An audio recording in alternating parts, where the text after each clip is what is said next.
Hey, yo, it's me, Pops Van Marmalade, and you're watching the Comics-Related Madness Network. Huh? So come get some. CromCon. CromCon. Hey, we want to shout out to our sponsors, Daytona Beach Comic Con. If you are a fan of comic books, if you're a fan of comic book conventions, and if you like meeting comic book creators and getting comics and comic-related stuff, then you need to make your plans to attend Daytona Beach Comic Con. This year's show is September 7th and 8th. Silverline will be there, so you should make your plans to be there too. We'll see you there. If you like comics and find yourself in the Orlando, Florida area, doesn't everyone come to Orlando at some point in time to see the House of Mouse? But when you're here, you need to make it a point to visit Coliseum of Comics, especially the one on East Colonial Drive. They carry Silverline Comics, even a limited edition Coliseum of Comics version of our comics. So, when you go, be sure to ask for Silverline Comics and tell them we sent you. OCD stands for Orlando Collector Deviants. OCD, Steve and Trish, they're a family of geeks who promote geek things, particularly those around the Orlando, Florida area. They're big supporters of Silverline, and we think you should be supporters of theirs too. Go give them some love. If you are an independent comic book maker and you need to get your independent comics made, you need to look no further than Kablam Digital Printing. They print our books, and they do a bang-up job. They're not only trusted by Silverline, but many, many independent comic book makers. Head on over to kablam.com and see for yourself just how easy it is to have your comic printed by them. And tell them Silverline sent you. Hi, this is Tim TK, host of That Silverline Show on Tuesday. Join us at 11 p.m. Eastern, 8 p.m. Pacific every Tuesday night as we discuss pop culture and the joys of making comics. Hi, I'm Barb Kilber, co-host of Silverline's Wednesday Wham. Join us each Wednesday nights as we discuss comics, literature, movies, and anything else that may catch our attention. I'm Roland Mann, and I host Silverline's Silver Sunday. Join me every Sunday at 8 p.m. Eastern as we make mine Silverline.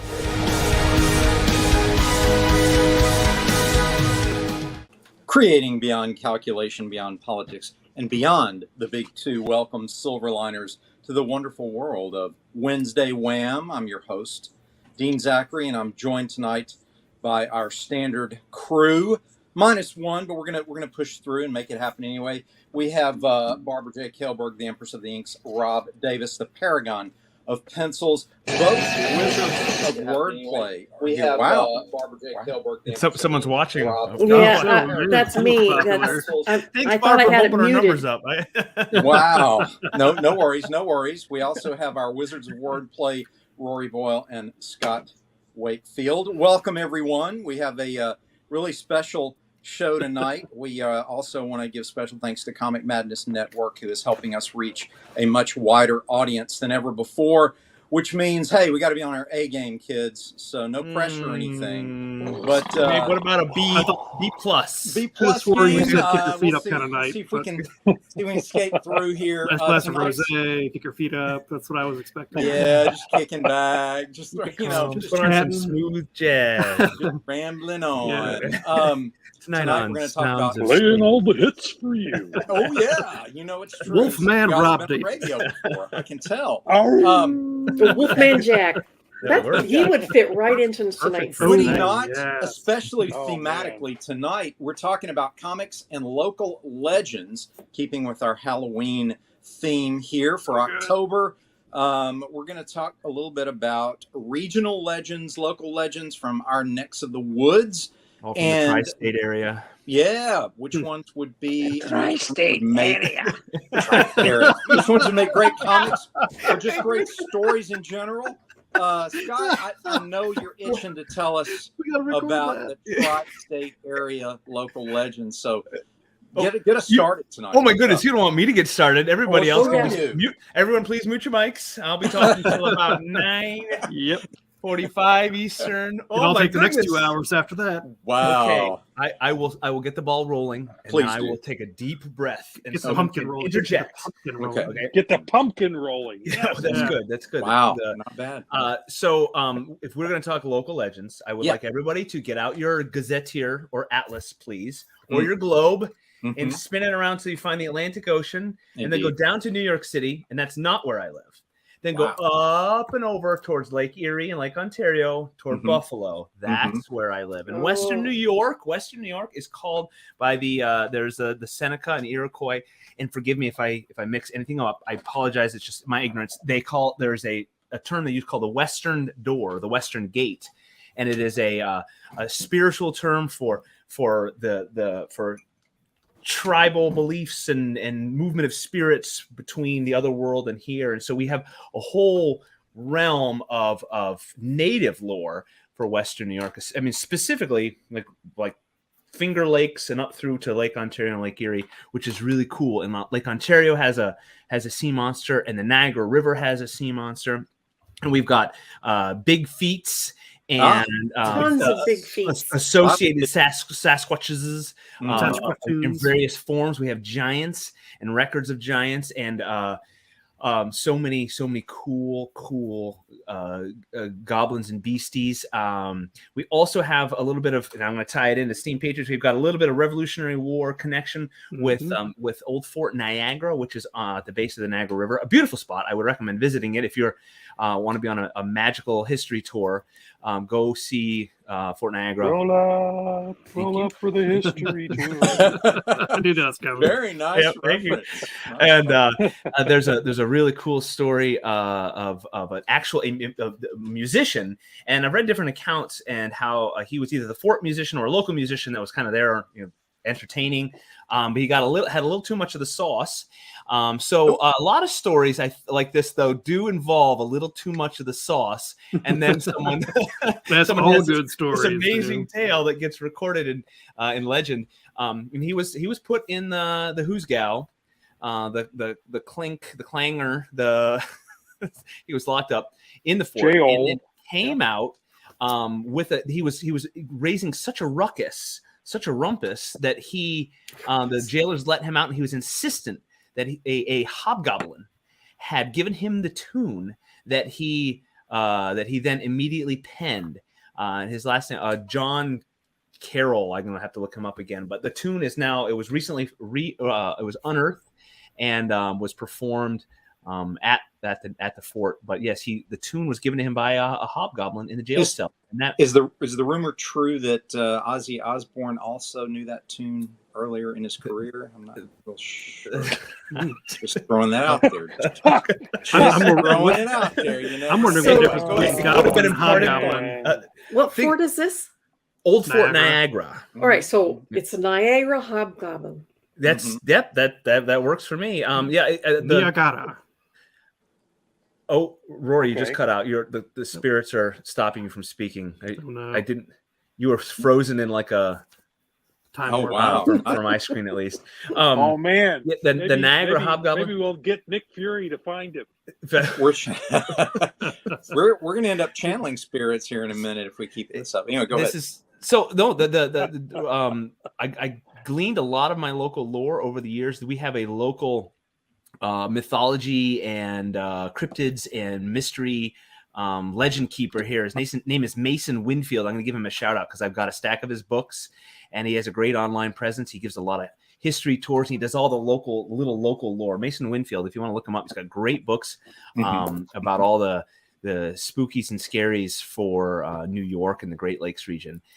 So that's just one of them. This hobgoblin, and he described, Rory, a hobgoblin as a goblin only hobbyer. Okay. Everything up, right? That's how you know it's a hob. Full hob. Okay. Full hob. Okay.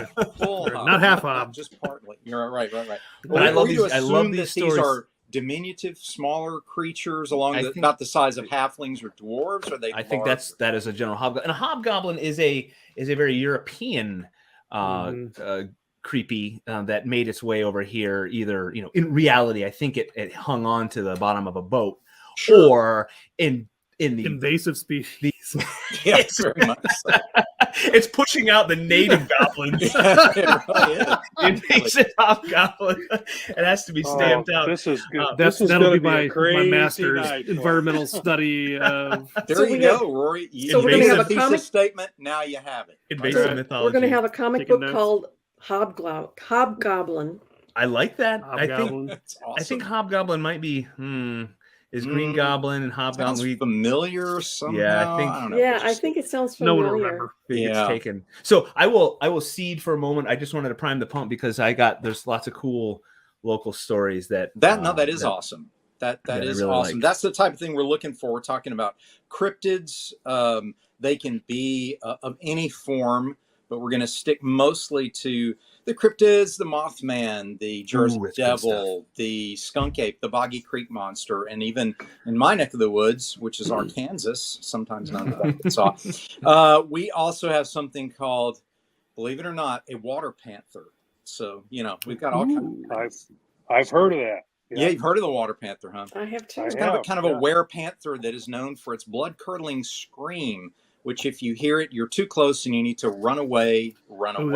That's very Skinwalker. If you hear it, it's too late. If you, you just have to run. Just run in any direction.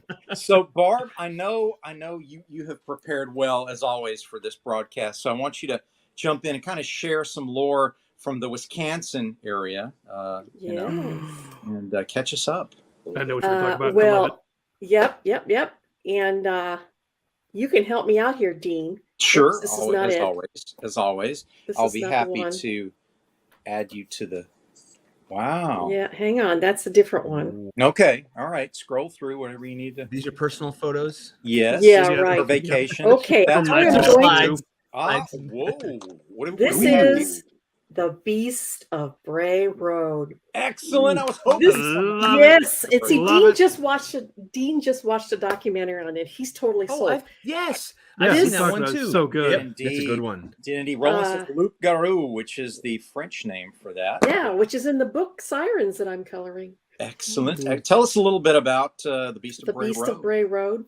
Well, he has been around for quite some time, and people absolutely swear by this legend. He's down in Elkhorn, Wisconsin. By the way, I live in Wisconsin, so we have got our fair share of Wendigos and Bigfooteds. Yeah, big feet. Yeah, big feet. Yes, yes. We have tons and tons of big feets and Wendigos. But probably the most famous beast in Wisconsin is the Beast of Bray Road. Bray Road happens to be just an ordinary road in Elkhorn, Wisconsin. This is Bray Road. She drove it last night. No. And here's another a stretch of Bray Road. And more than one person, in fact, multiple people who live around Elkhorn swear that they have seen this beast. It's a very muscular beast, usually roams at night. Yep, very ripped. You can catch him in your headlights. That werewolf's got a 12-pack. He'll run across the road in front of your car. One farmer said that they were sitting out one summer evening, and his dogs were going crazy, and he looked into the cornfield or the weeds next to the cornfield, and he could see eyes glaring out. You know how animals have luminescent eyes. Yes, right. And he thought, well, it was just another dog or a coon or something like that. But then it rose up and stood on 2 feet and then ran away. Once one person, finally admitted, no, I'm not crazy. I absolutely saw it. And then another person would come forward, and another person is like, well, I didn't want to say anything because everybody would tell me I'm crazy. Sure. But I've seen the beast as well. And wasn't one a deputy that came forward and said, yes. Oh, yeah. Actually, absolutely. A deputy, an animal control person has come forward. Do you want to say, add anything? You just watched a documentary on this, Dean. They're not only sightings, but there are people who have had the beast run beside their vehicle at full speed. Just to show off. Just to show them off and go, look, I can outrun you guys. You're slow folks, whatever. You think I'm just a dog? Watch this. Greyhounds eat your heart out. But what was amazing to me was not only the validity and just the genuine nature of the reporting, but also the fact that they were consistent. They all seemed like people who weren't going to make up stories, and they described pretty much the same creature. So Yeah. we are to assume that there's a werewolf in with a that consistent behavior pattern. Yes, indeed. The Wisconsin werewolf, and people have also found like half-consumed carcasses of deer that are basically ripped in half or Oh, you yeah. know, chomped in half along this stretch of road. The name of the documentary, by the way, Calculus, is The Beast of Bray Road, and I believe it's on Amazon. Easily. It's BREI or EY. I'm sorry, BREY. Okay. Bray Road, Yeah. Elkhorn, Wisconsin. And again, because of the corroboration and the wide reporting on this, we consider it's something. I mean, whether it's a werewolf or not, we don't know, but certainly some sort of cryptid. Let's move to Rory for a moment here. Rory, Oh, hey. you said that you had some cryptids you wanted to talk about. Yes. So I'm from Ohio, which is the Ohio country. And Indeed. man, we were rife with Indian lore. We've got a lot of burial mounds around us. Indeed. Serpent mounds. mounds. The mound builders. Yep.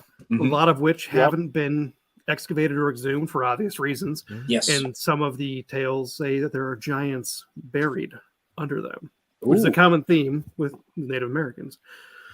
We have the usual, like I'm in the southeastern part of Ohio, like right on the cusp of Appalachia. We're in the foothills, so we get the usual big feats. Yeah.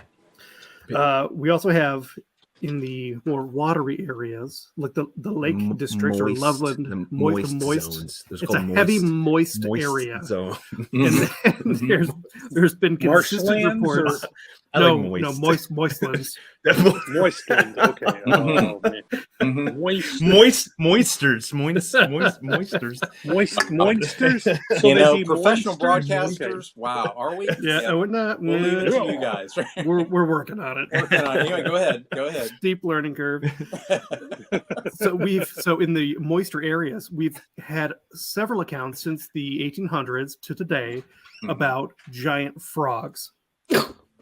Okay. Like 4 foot tall frogs. Seriously. Oh my Seriously. God. Seriously. And newspapers throughout the area have like constantly reported on it. We've also had That's how they say it. Indeed. reptilian-like animals that would stand up, very like Black Lagoon. Sure. Like Oh, described wow. like that. Okay. Big feet. Since we're in the Appalachians. Smash everything, right? Yep. I can see Harryhausen just going to town on. So Super what slow. were these corroborated, Rory, by I mean, obviously folklore and Right. tall tales and so on, but any modern corroboration of this that you know of? Modern ends around 1970s. Okay, that's modern enough for monsters. Yeah. And of course, we're on a big lake. I mean, I'm from Cleveland, and we've got Lake Erie up there, and we have every large body of water has a monster. So Yep. Bessie is the monster of Lake Erie, and the current, not NHL team, but like whatever the next level down is the Lake Erie Monsters, because there's a lot of recorded. Also, a Okay. delicious beer by the Great Lakes Brewing Great Lakes Company. Brewing Lake Erie Company, Monsters. yes. Ooh, It's amazing.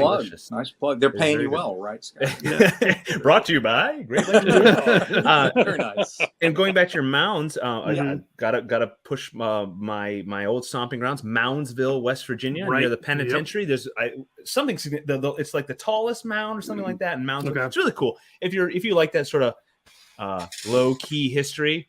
Oh my goodness! Look who's joined speaking us. of low Speaking of key. cryptids. The man. Oh, himself. speaking of There's a mysterious cryptid. Speaking of creatures, cryptids, a sighting right Speaking now. of monsters, Mr. Aaron, I like to hang out in Is it? focus areas, Humphreys. Oh. Welcome, Aaron. Good Apparently. to have you, my friend. We're just getting started with our tales of local lore and cryptids. I'm sure there's some up in your neck of the woods that you can share with us. I mean, Bigfoot. I think that's the only one. The Bigfoot, yeah, the Yeah, standard. and I actually have a couple of stories from Missouri that I didn't prepare for this because I wasn't sure it was going to be here. But now that you bring them up, We'll it go brought for back it, some Rob. memories. Tell us some tales, my friend. There's the spook lights Okay. in Joplin, Missouri. I know Okay. that it talks about the stories usually come from couples who've gone out, on the edge of the woods to spark, and Is that what they they're calling see it? Is that a these euphemism? these floating lights that come toward them and kind of what up, Charles? What up, Charles? And they have investigated them, and no one can figure out exactly what they are. At one point, they thought maybe there were lights from the interstate highway that was over the hill, but that didn't pan out. But it's almost like UFOs or ghostly figures are coming toward the couple that are sitting there, doing their little sparking, and plus so that one's been around for quite a while. Good luck. I think that actually started even before cars were around. So that's why they're wondering why would those lights suddenly be reflected into this area well before cars were out in that area. But there are also tales about Lake of the Ozarks, which is this man-made lake in the middle of the state that has, and it's dammed, and the It wasn't my new friend. electricity is generated. Hydroelectric power is It's generated. damned, all right. And sent, yeah, it is Oh, it's dammed. damn It's sent to, Damn and it. that electricity is sent to St. Louis because they needed consumption. It was built in the 1920s into the 30s. Okay. And there are rumors that there are giant catfish right next to the dam Ooh. that can swallow a man. So They're that big. not good for noodling. No, No, not at all. No, yeah, I even know what noodling is. I do scared too. the crap out of me. So wait, are you saying that in Missouri, as some people call it, Yeah. there? Yeah, there's- Missouri, yeah, you like that? yeah. The sort of We can get local into phrase that argument if you like. Them's I don't fighting wanna words. start that one. But in Missouri, there are kaiju. There are giant catfish. Giant sea creatures that. Do they ever Well, rise? they aren't river sea creatures; monsters. they'd be freshwater catfish. Okay. And okay. they're just they've been next to the dam, and they swim in the water as it goes through the dam, and they consume all the food that comes through them, and they're just laying there swimming against the current there, and they just get bigger and bigger and bigger and bigger. Oh, that's awesome. Now, no one's ever actually seen one that, of course, the water is pretty deep right there, and it's very muddy. It's kind of greenish brown. So you can't actually see it, but people have reported that when they did examine the dam to do repairs or to check on it, that they actually saw them. So out of the corner of your eye, you see this dark shape coming by, and it was huge. So that's it. Plus, we also have our own version of Sasquatch called Momo, the Missouri Monster. Momo. He sounds lovable. Momo the Sounds Missouri Little Monster. Momo. So, Do not attempt to hug him. Yeah. but Tourist back. the last time I heard any stories about him was probably the 1990s. I haven't heard anything about him since then. back. But there was a rash of Sasquatch and Bigfoot sightings all across the country, and I think there were people here in Missouri that wanted to get in on the fun. And started out, and it brought back Momo, the Missouri Monster, for all that. But I haven't heard much about him since. But so Missouri has them too. Yes. We have a light colored, either white or beige Bigfoot that I read about a 1999 account spotted two women at high school at the time. They were on a snowy night driving, and a big beige rangy beast keeping pace with the cars. Well, blondes have more fun. But was it beige or was it buff? Or nude? Oh, that's good. Man, that's you gotta good. Bigfoot's got a you gotta 12 get the pack. description right here. That's interesting because usually they're either dark coated or they're like the Yeti version, which is of course white and they're just too snowy area. You get snow here. They can mold. Yeah, they got a summer coat, winter coat. Hey, they have fashion sense too, so they just adjust. Well, he was wearing white though in the winter. I don't know about this. Aren't you supposed to not wear that after Labor Day? After Labor Day, big feet.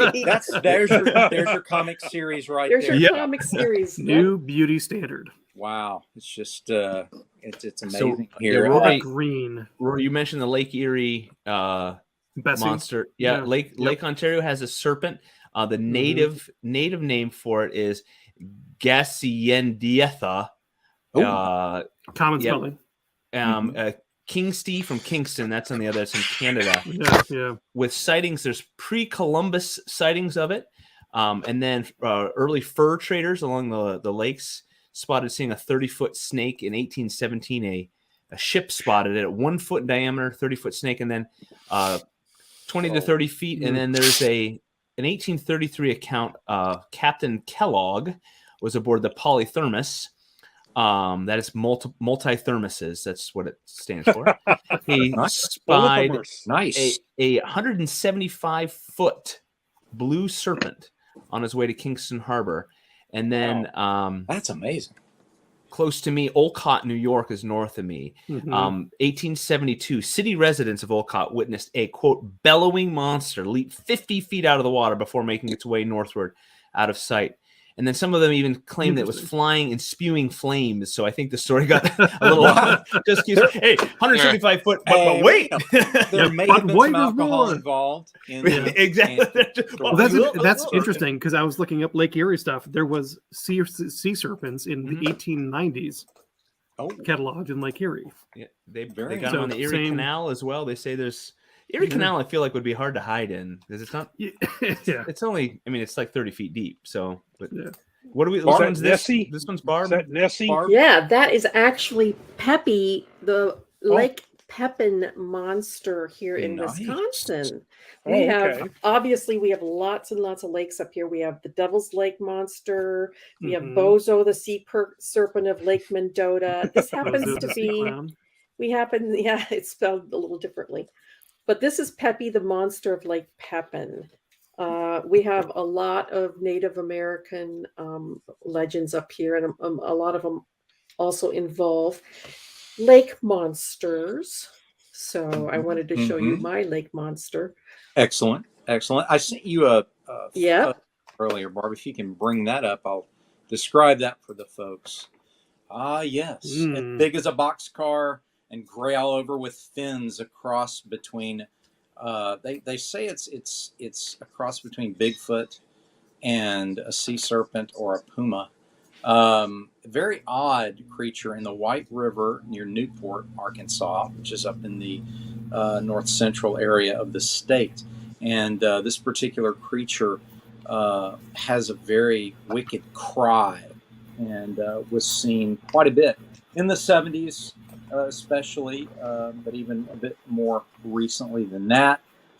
That's one of them. And then I don't know if a lot of you guys remember a B movie that was an early precursor to the monster documentary movies about Bigfoot.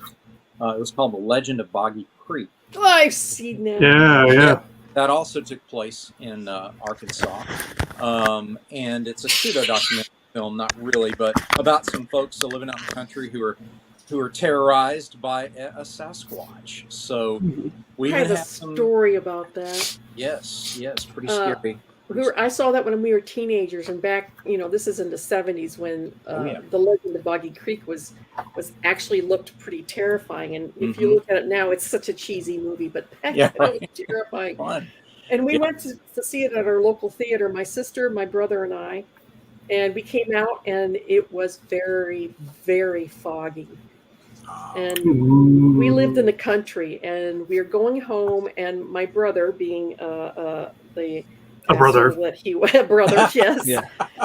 He stopped on the bridge of a little creek not far from our home, and he opened his doors, and he goes, "Here, Buggy, Buggy, Buggy, Buggy." And my sister and I are just losing our shit in the backseat. We're screaming. And he's holding the door open. He's like, "Close the door!" Oh, and gosh. I will always. That's a good brother. I will forever remember the Legend of Boggy Creek for that very reason.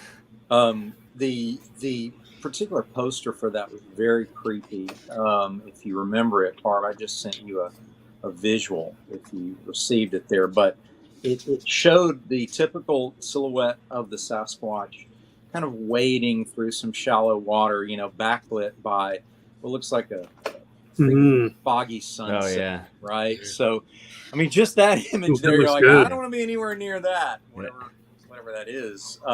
But the movie itself, being a typical B movie from that era, but it still managed to, scare us. Scare a little living daylights out of me. He's just drunk. Yeah, he just can't really keep his balance there in that big rush of current. So, tell us a little bit about. Would you ever find comics that cover this material? I've actually done some research and found some Mothman comic books. I don't know if you guys are familiar with the Mothman. Oh yeah, legend at all. But that's a West Virginia, Ohio Valley. Right. Yeah, we got that. Point Pleasant. And supposedly the appearances increase almost as an omen or a harbinger of the catastrophe or something. Right before something terrible is going to happen, and there was a collapse of a bridge and so on. But the movie was pretty well done. It came out, I guess, a decade and a half ago or so. It had a creepiness to it. It kept the Mothman less of a monster, more of this sort of dimensional being that was warning people of things in its own way. And it never really showed us, a creature per se. But if you've ever seen the sculpture of the Mothman that they have there, it's actually a pretty cool looking thing. I'll see if I can bring that up as well. But back to my point, though, would these creatures work as comic books? What do you think? Scott, tell us a little bit about adapting some of this local legend and lore. Would they work as comic books, and would you do it as a sort of a documentary sort of thing? Or would you just tell a typical standard story about them? How would you? That's a good question. Because I'm chewing on a little horror idea. Indeed. For either like a one-off, I don't know. But I think they're great material. And we've had this group has had the conversation too about taking something that exists and using it as with the pros, or you've immediately got you don't have to explain it really. Your audience can know it. And so I think it'd be it's great material. And then I don't see anything wrong with adapting it for your own story world. For me, I don't know. I think I like both ideas. The idea of keeping it a documentary style and making it realistic. I don't know. That's not quite the right word, but an investigative story.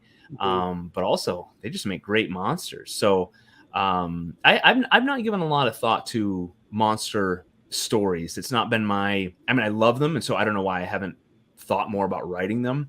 But this one that's percolating, I think would be a lot of fun, and I think I'm going to throw in the Wendigo. Because that brilliant! It can control minds, and my story will take place in the snowy, very very far north. Well, clarify for us before we go there. Calculus says, didn't Mothman's name originally come from Detective Comics? I'm not sure whether that's where it came from, but I do remember. Yeah, I thought it was a local paper. We've got our demon in the Silverline universe, Tommy says, and he's right. Great. We certainly do have a misunderstood character called the Demon, which is he's kind of a fun guy that's a veterinarian, and it's not too scary, but looks very scary. Yep, he has his own book, but he shows up in Cat and Mouse as well. Yes, he does indeed. He does indeed. Yep. So you were saying, Scott, that you would want to bring the character into an already existing story rather than approach it on its own as a single story, a cryptid. Oh no, I don't. I think for me, I would want to create something new. And have the beast be the monster within it. What's that, Barb? An original beast that. No. I think I like the idea of if you've got an existing legend and lore, it's a great story world to put your fictional characters in that they have to live in, and this monster is either the main antagonist or maybe always on the periphery. I like stuff left to the imagination, because I don't like, so in the horror genre with movies especially, I don't like the in your face. I don't like the blood and guts and gore. Not that I'm scared of it, just doesn't do anything for me. Right. Movies really, like the Blair Witch Project.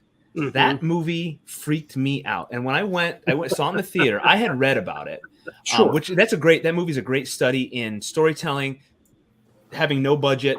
Yeah, low budget. Transmedia storytelling and marketing. Advanced marketing. Exactly. Advanced And buzz it had creation edge, through it had social an edge. media. And arguably the first social media created. Exactly. Yep. film. They didn't. The internet was still relatively new in its ubiquitousness. So they did a really good job. But I read a little about it, so I knew about it. I took my wife my then girlfriend at the time, and she had never even heard of it, never even knew it existed. She had to she's like in the theater. Is this real? Because this can't be. But this is just. And that movie, for me, I think it stands a test of time. Like I know what's coming now. But that there are scenes from that movie that are seared into my psyche. Yes. Because you never really see what's out there. It's always on the periphery. So I like those stories where there's things that really you're just left wondering. There's that tension all the time. Yes. And they also did a really, really great marketing strategy on that, which has been done before and been used before, but not quite in the same way. Where they started a rumor where people were screaming and fainting in the theater, and of course that just makes every teenager in the world want to go do it, right? Oh, absolutely. Yep. And really, creating an atmosphere around the creature quite often is the difference between a poorly created comic or movie or a well done movie. If you show it too much, it loses something. Right. And a build up with storytelling it's the same as just foreshadowing. Absolutely. And any important thing. Jaws. What the reader gets or viewer imagines in their own mind is actually more powerful and scary if it's not completely defined. That way they interpret it whatever scares them the most. Yep. So that's the strength of doing it. And it saves on special effects. Which is true. Blair Witch Project, whether intended or not intended. Yeah. Well, it's still excellent story. Rory, you said when you can pull that off. You said Jaws, right? Didn't that thing break? That's why you hardly ever see it. That's why they didn't use it much, but it was more effective that way. And the I music, will never get that song out of my head. I had nightmares for years. Because I went and saw it 2 weeks before I went to Florida on spring break, and I was stupid. Well, just so you know that why those movies that are documentary style do well, the Blair Witch Project, according to the intranets, cost between $200 and $500 grand, and it made $248 million. Yes, they take nothing to make. Yep. I mean, those and just coincidentally, it being October and scary movies being prevalent on all the streaming platforms, I watched a film last night called, Horror in the High Desert, and they used the same premise of Blair Witch, but in this case, they borrow a lot from the Citizen Kane approach in terms of interviewing people who knew the subject of the film. It's about a hiker and a survivalist who goes missing, and they begin with these extensive interviews of the hiker's sister, the hiker's roommate, a local media individual talking about the hiker and her exposure to him and what his personality was like. Then you get a few little teases of his own home videos that he's made while he's in the deep high desert of Nevada. And he likes to push the boundaries and get a little further than anyone's ever gone. And lo and behold, he has a big following on social media, and they can't find him, but they slowly start discovering things like his truck, right? And there's no money missing in his truck, but there are fingerprints in the truck and barefoot footprints around the truck. And so everyone's like, well, what is that about? And then you find out that he reported on his social media that he found an abandoned cabin, a spooky cabin where no one should be. And there were weird noises around it and a feeling of doom around it. And lo and behold, as we get to Act 3, they find the footage on his cam. I won't tell you how they find it because it's kind of a cool surprise. Where's that? We are treated to the last things he saw as before he died, and it is very Blair Witch. But again, these items taken on their own are not very scary at all, but how they're put together and the build up to the ending is really spooky. And it's called, again, Horror in the high desert. What streaming services? I believe it's Amazon Prime. Okay, so check it out. Okay.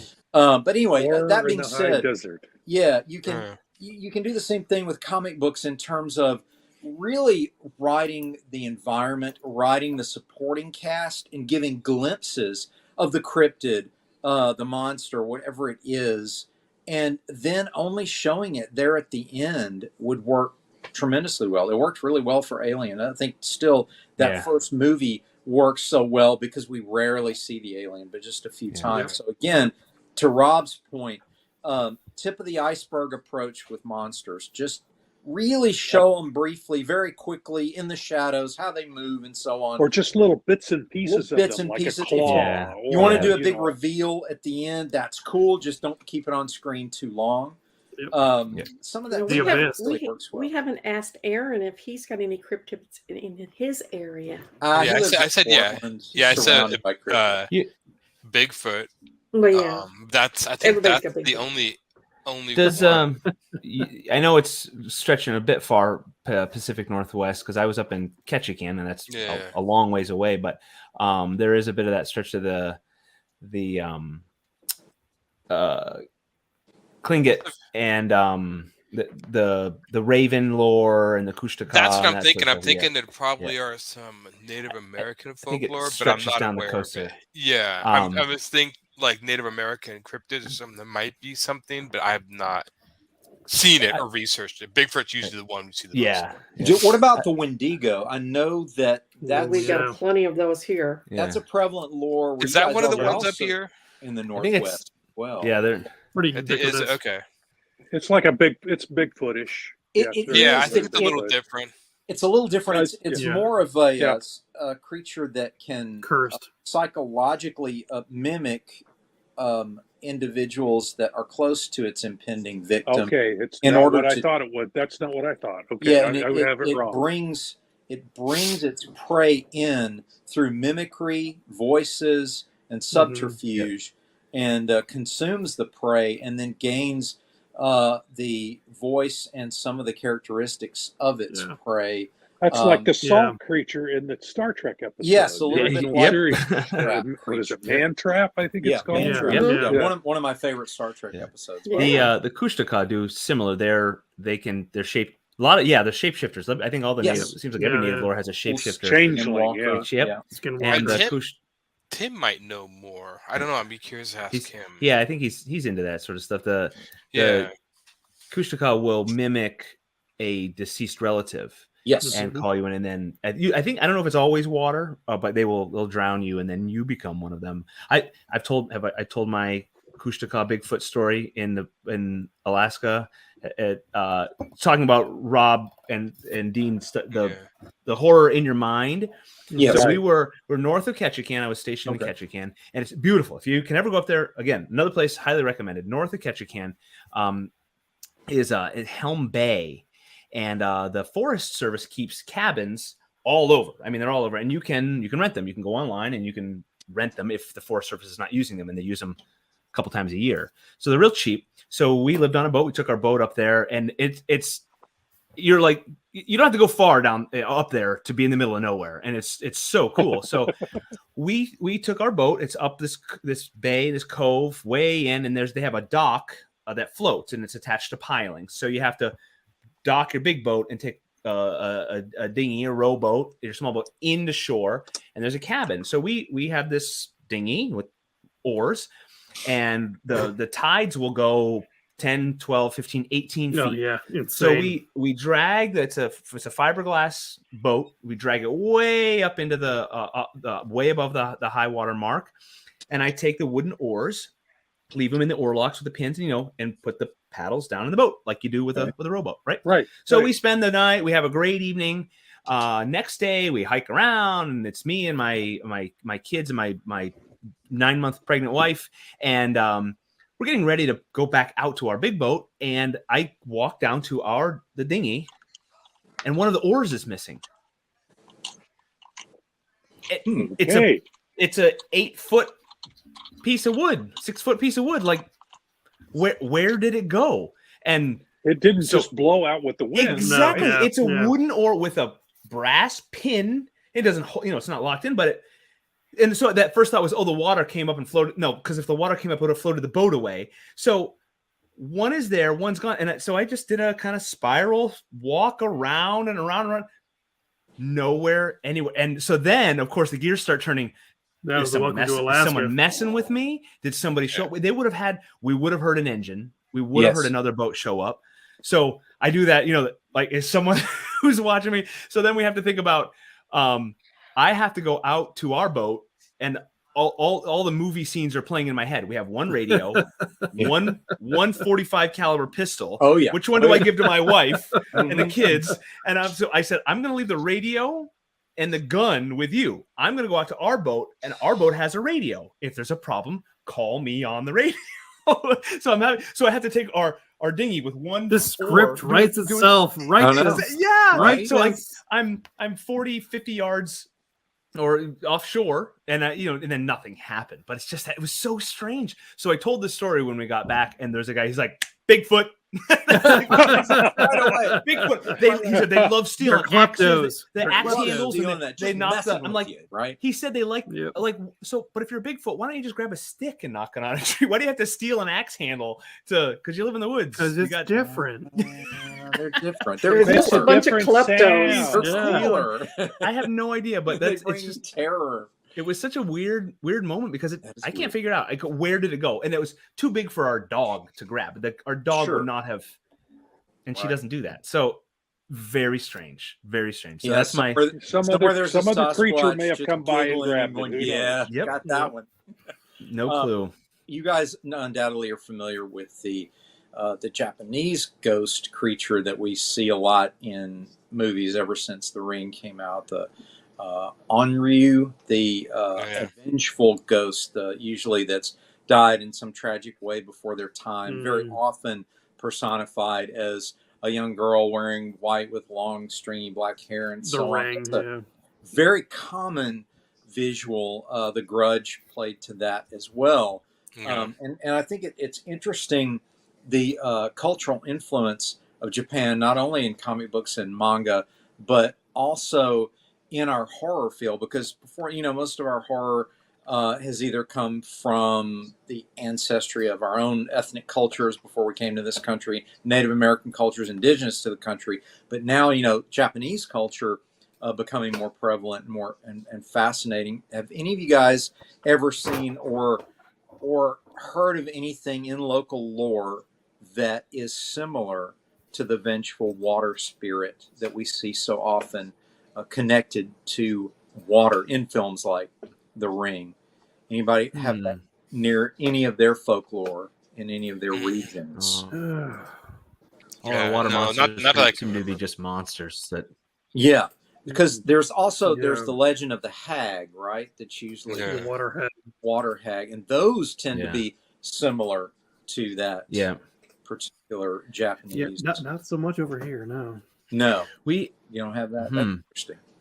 Moving not from that I can think of to the incorporeal, we do have legends of lights, and I was I don't know if it's similar to Rob, that you were saying they're kind of spark lights. These we have the orbs, the spook lights. We've got orbs. Native legends of following them, and I've heard a couple. I don't know if it's more prevalent, but the stories I've heard is children following them and going off into the woods, being gone for days, coming back just fine with no memory of it, but being able to speak the native tongue that is not spoken anymore fluently. That's crazy. We got klepto Bigfoot. I like Bigfoot. The misadventures of klepto Bigfoot. Stop stealing! Put that back. Yes. Klepto AA. Yokai are fascinating, and he also does like Wisp. Which are also fascinating. This particular image you found online is a Wendigo, particularly one from early Supernatural episode. I think it was the second one in season. Yes, and they did a really good job with that. They left a lot of it in shadow and just gave you one brief glimpse. And this is the brief glimpse. Yeah, this is the brief glimpse you got. And the rest of it is just really, you just see him in shadow, edge lit, and so on. And again, best way to handle creatures like that. just really spooky. And then wanted to There's share the Mothman. the statue of Mothman at Point Pleasant. Its descriptions vary, but primarily that's what it looks like, with glowing red eyes. And much like the Beast of Bray Road from earlier in the broadcast, the consistency of reports of seeing the Mothman, of it chasing vehicles at full speed, and just literally terrorizing drivers and people, along with the harbinger of doom qualities, make it, an enduring folklore legend. And there are a lot of actual Mothman comic books, believe it or not, and Bigfoot comic books really out there. Yes, strangely enough. This is the Rhinelander where the wild things live. Hodag. Hodag. The Hodag. Yep. Welcome, Apparently Brent. Brent is not a Hodag. Brent is a creator, writer. Okay, that's yet to be confirmed. He's joining us tonight. We're just reviewing folklore and so on. We're going to get to one of your folklore stories, if you have one. Hopefully you do. But tell us more about the Hodag here, Barb. What's well, apparently it runs around in the woods around Rhinelander, Wisconsin. So it's just Pops it's Van Zandt is aware of it. Yeah. Oh yay, Pops! And Pops I'm also gonna show you. This is Holy Hill in Wisconsin, and I have actually been here. We went last year. Here's another view of it. Okay, tell us a little bit about its history. Okay, well, it's a basilica that was built a long time ago on Holy Hill here in southern Wisconsin. Go back to this one. And it has numerous legends surrounding it. It's got the Hermit of Holy Hill, a story about a hermit that was very, very hard to find, but you could run across him in the woods. And I've been in those woods. They're kind of spooky. Ooh, nice. That apparently he murdered his girlfriend in a jealous rage, and he felt so bad about it that he fled to the monastery, and he lived in a hut around there for many, many years. And you could occasionally run into him if you were out hiking in the woods around Holy Hill. They have some paths, and there's also the legend of the bear wolf out in Holy Hill. Apparently, a animal control guy was out picking up roadkill one time, and he threw this carcass of a deer into his truck, and he's got this little lift on the back of his truck that would help lift the carcass of the deer. And he gets back in the cab of the truck, and before he could activate the lift, something grabbed hold of that deer and ripped it out of the back of his truck. And took the deer and the lift off of the truck, and he floored it and got out of there. And he later showed people the claw marks on his truck, and he went back to try to see if he could find the lift. He never did find the lift. So the deer and the lift was completely gone. That's scary. Then there's also the Goat Man of Hogsback Road, which was one of the very windy roads that go up to Holy Hill. You guys, you can visit Holy Hill. It's beautiful, but yeah, it's a little bit on the spooky side. I can imagine it nice, especially. It's spooky. Yeah. Brent, what about you, my friend? Any folklore in your neck of the woods or somewhere where you've lived before that's haunting and spooky and inspiring? Not really. Well, let me back up. Okay, so I've lived a bunch of places, and one of the negatives of growing up in a military family is you don't live long enough to really bond with a place, partly because you're leaving in 2 years or 3 years. And so now we'll say this. I've lived in Florida here since 99. And when you see it from the air, it's really pretty wild because the whole place just looks green, which means there's forests everywhere. And that actually inspired me to write a short story about some found footage. It was one of the first short stories I wrote when I started thinking about it, was about this sheriff in a small Florida town and the fact that these hikers went missing and then one of them reappeared with camcorder footage that seemed really strange. And the thing that kept coming back to me was the idea that in Florida, you can't, there's not really any mountains. You can't look up into something. It's all so flat. Swamps. There's lots of swamps, which means the whole state is basically one big hiding place for something. And interesting. I did some research on some of the Indian tribes and the area, and I can't remember exactly what I found out, but there was, a lot of interesting stuff that folklore could spin out of disappearances, and I think the whole tribe disappeared, and so I kind of played with that idea that maybe they went underground or something like that. So, I made up some stuff. I guess that's basically what I'm getting around to. Well, with all the swampland there, you got to have some, swamp lights, some creatures. Mm-hmm. Certainly a skunk ape, the southern version of the Sasquatch. There's all sorts of, giant gators certainly have to be down there and being witnessed there. Something, but certainly, aren't there UFO stories down in Florida as well? Have you had any or heard of any down there? I haven't really. Okay. I wrote a story about how Goofy turned out to be a homicidal maniac once. Nice. Okay. I don't know. Yeah, that's kind of folklore. Real? Yeah, it's kind of odd folklore.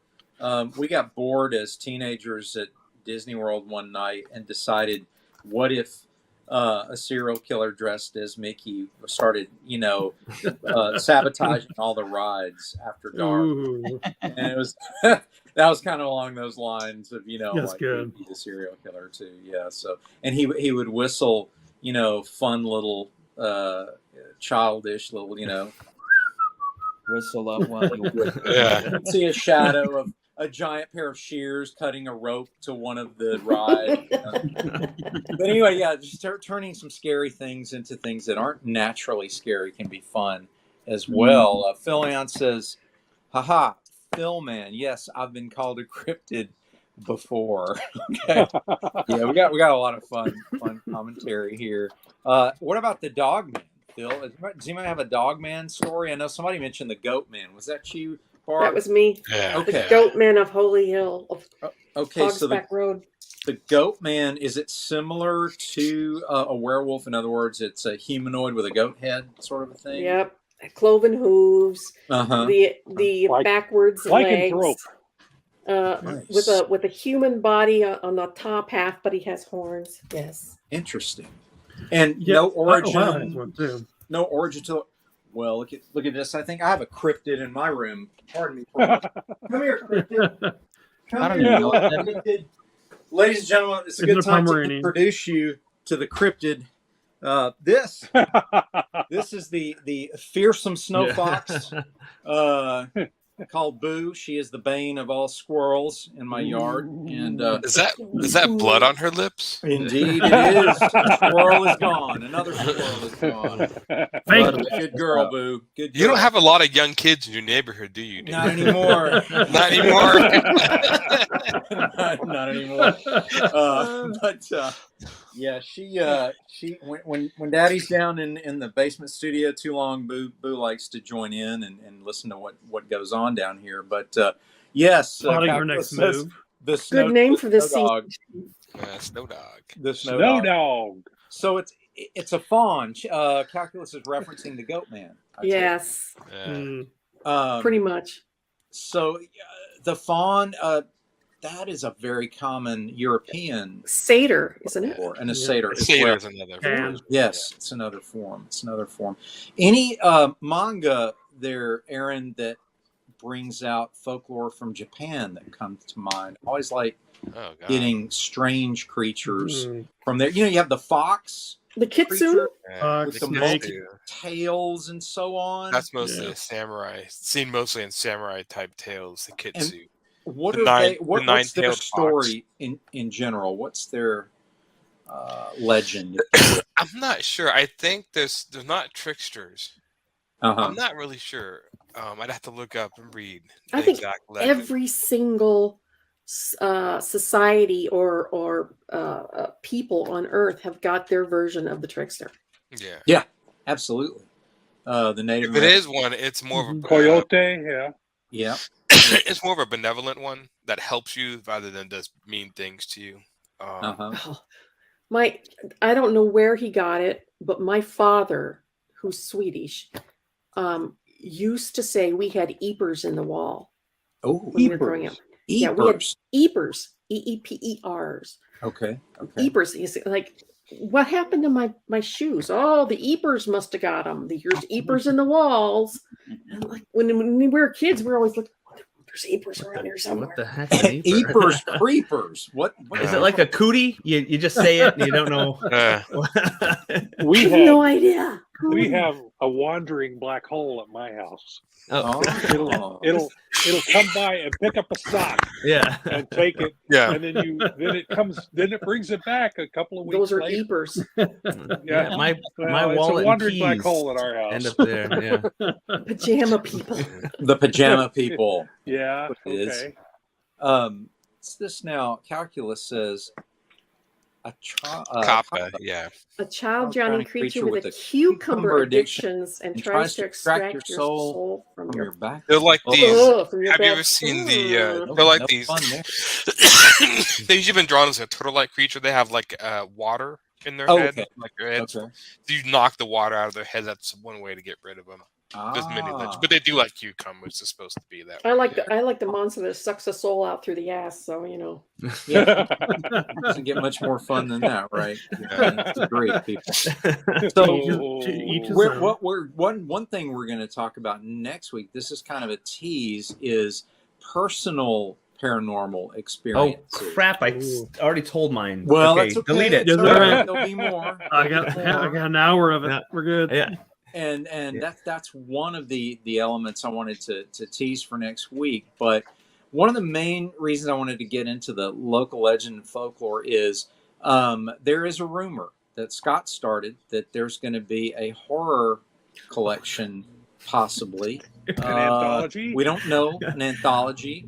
We don't know by for next, sure. He's by next curating the Halloween? whole thing. By next talked about. It's being it's talked all about. on him. All right, all on his I have shoulders. not had a resounding response from the Silverliners, so it's been thrown out there. I gotta cogitate on that. Okay, I gotta get over it because I can. If anyone's wondering, yes, our comic book does go on, so that has to happen. But yes, it is. Right. It is on my radar, and I would happily, for all you Silverliners out there, and for our Silverliner viewers, we could make that happen. So I got to get the Divinity Kickstarter next month over with yet before I start thinking about the horror one. Oh, yes, but the nice thing about it is what we're talking about in general is just an anthology where there'll be several horror short stories, and it will be very cool if some of them could be folklore, some of them could be made up out of whole cloth, some of them may even be personal paranormal experiences, which would add a little extra to it. Any recommendations in this scary movie time of year from folks that have seen one recently, or anything we should be watching? I still need to watch the new Hellraiser. I have not done that yet. Okay. I do like the Descent. Descent. Tell us a little bit about Descent. The director's cut's the best version, but it's kind of hard to find. It's about these ladies that go spelunking, cave diving, and they get stuck, and then they find something else down there in the cave with them. Really, really fantastic movie all the way around. Very good. When was it made? Recently or 2019? Okay, so it's recent. Okay, Yeah, it's recent.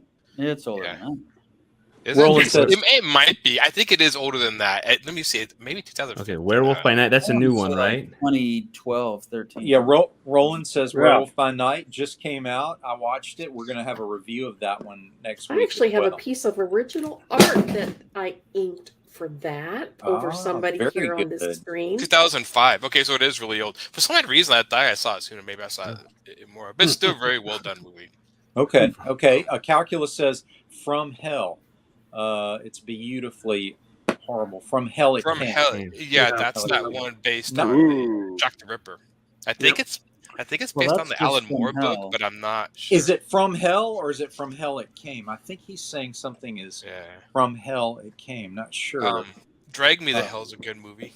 Drag Me to Hell is a fun movie. It's a Sam Raimi movie, so it's got a little bit of the wink and nod slapstick horror in it, but it's fun to watch. We just watched that again recently, which is fun. Phil Man says Werewolf by Night was great. Is it a film or a series? It's a special. They're calling it a special. It's a little less in than black an hour. and white, right? And it's shot mostly in black and white. And where can you find it?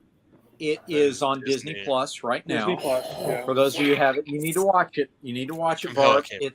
I'm not going to give anything away because we're going to discuss it, but it has some nice surprises in it. And I was very pleased. I didn't know what to think from the preview because they don't show you much. It's just kind of a mishmash of imagery, but I was pleasantly surprised. Cool. So that's pretty much it, guys. We really enjoyed our time tonight talking about folklore and local legends and such. And before we go, we always like to close with our traditional phrase from people, and that really comes along the lines of make mine. Make mine. Silverline. Silverline. Hey, I'm Pat Broderick. Make mine Silverline.